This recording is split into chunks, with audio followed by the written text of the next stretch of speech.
오늘은 제자가 된다는 것은 이라는 제목으로 함께 말씀의 은혜를 나눠보고자 합니다. 예수님께서 어느 날 예루살렘으로 가고 계셨습니다. 그때 많은 수의 군중들이 예수님을 에워싸고 같이 함께 걸어가고 있었습니다. 그들은 예수님께서 따라오라라고 말씀하신 사람들이 아니라 자기가 자발적으로 그리스도를 따라가는 사람들이었습니다. 아마 그 중에는 이 일생을 그리스도와 함께 살고자 각오한 사람도 있었을 것입니다. 그러나 예수님께서는 그들의 마음과 신앙을 깨뜨려 보셨습니다. 그들이 아직 예수님의 제자가 된다는 것이 무엇인지 정확하게 알지 못한다는 것을 알고 계셨습니다. 그들은 정확하게 제자가 된다는 것이 무엇인지 몰랐기에 기회가 된다면 예수님을 등지고 떠날 소지가 분명했습니다. 실제로 예수님의 공생애 가운데 겟세마네 동산에서 체포당하실 때, 십자가 위에서 고통당하실 때 제자를 자처했던 모든 사람들이 다 떠나갔습니다. 예수님께서는 자기를 추종하는 무리들에게 제자가 된다는 것이 어렵다, 이렇게 해야 된다 라는 것을 오늘 말씀을 통해서 가르쳐주고 계십니다. 먼저 26절을 보면 물은 내게 오는 자가 자기 부모와 처제와 형제와 자매와 더욱이 자기 목숨까지 미워하지 아니하면 능히 내 제자가 되지 못하고 라고 말씀하십니다. 이 본문의 말씀을 문자적으로 그대로 받아들이라는 것이 아닙니다. 여기서 중요한 것은 바로 사랑의 우선순위입니다. 제자가 예수께 대한 사랑과 관심이 자기 가족, 심지어 자기 생명보다 반드시 우선해야 한다는 말입니다. 주님을 따라가는 제자는 마음을 다하고 목숨을 다하고 힘을 다하여 또 뜻을 다하여 주 예수 그리스도를 사랑하라는 그 말씀에서 벗어남이 없어야 한다는 것입니다. 이것도 사랑하고 저것도 사랑하는 한 발만 담그는 식의 방식은 제자가 되려는 사람에게는 반드시 걸러야 된다는 말씀입니다. 먼저 가장 최초로 사랑해야 할 대상이 바로 예수 그리스도라는 것입니다. 또 예수님께서 강조하신 제자의 두 번째 요건은 자기의 십자가를 지고 예수님을 따라야 한다는 것입니다. 이 본문 구절의 상세한 뜻을 알기 위해서는 그 당시의 정황을 살펴보아야 되는데요. 당시 이스라엘은 로마의 지배를 받고 있었습니다.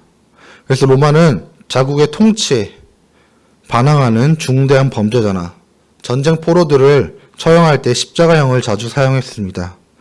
이때 십자가에 못 박히는 자가 처형 장소까지 자기의 십자가를 지고 가는 경우가 종종 있었다고 합니다.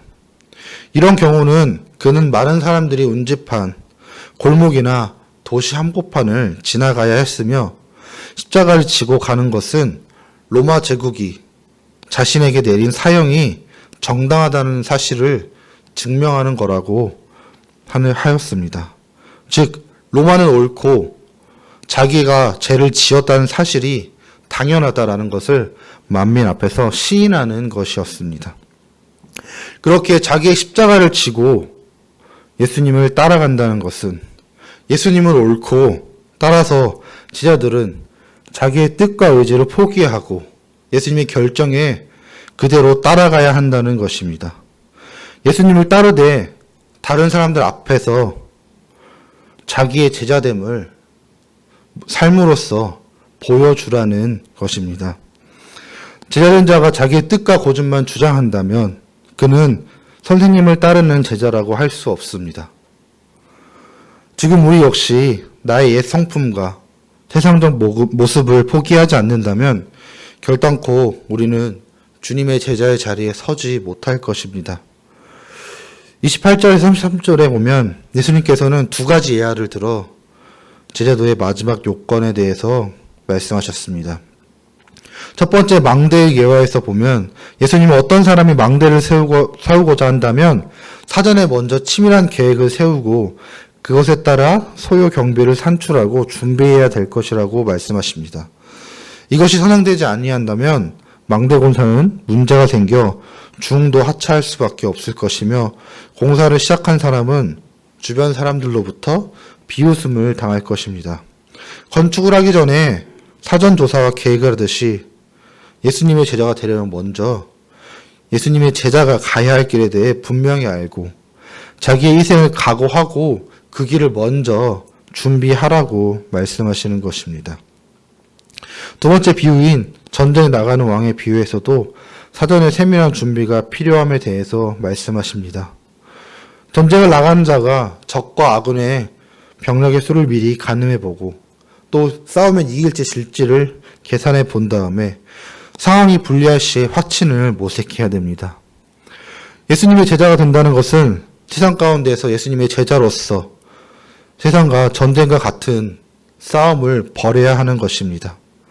아무런 각오도 없이 의욕만 가지고 싸움에 임했다가 환난을 당할 때 넘어질 수도 있기에 반드시 내가 제자가 된다면 이 세상 가운데서 그 전쟁에 승리할 수 있을지 미리 먼저 생각해보고 주의해라 라고 주님께서 말씀하십니다. 주의 제자가 된다는 것은 일순간에 완성되는 것이 아닙니다. 많은 시간을 들여서 훈련하고 연단하고 또 준비를 통해 만들어져 가는 것입니다. 숱한 신앙의 선배님들이 오랜 준비를 거친 다음에서야 주의 제자가 되어 주님의 사역들을 감당했습니다. 예수님께서도 30년이라는 준비 시간을 거치신 다음에 자신의 사역을 시작하셨으며 예수님께서 뽑으신 제자들이 죽기까지 준비시키시고 또 훈련시키셨습니다. 이러한 많은 수련과 연단을 통해 자기 자신을 준비할 때 주님께서는 우리를 제자로 세우실 것입니다. 우리가 주님의 제자됨이 무엇인지 영육간에 깊이 새기고 미리 준비하며 주님께서 나를 언제 세우실지 모르니 내가 그것에 순종하기를 원한다면 우리가 언제나 주님께서 하셨던 말씀들을 기억하며 주님의 제자됨을 생각하며 주의 길을 따라가는 제자가 되기를 주님의 이름으로 소망합니다.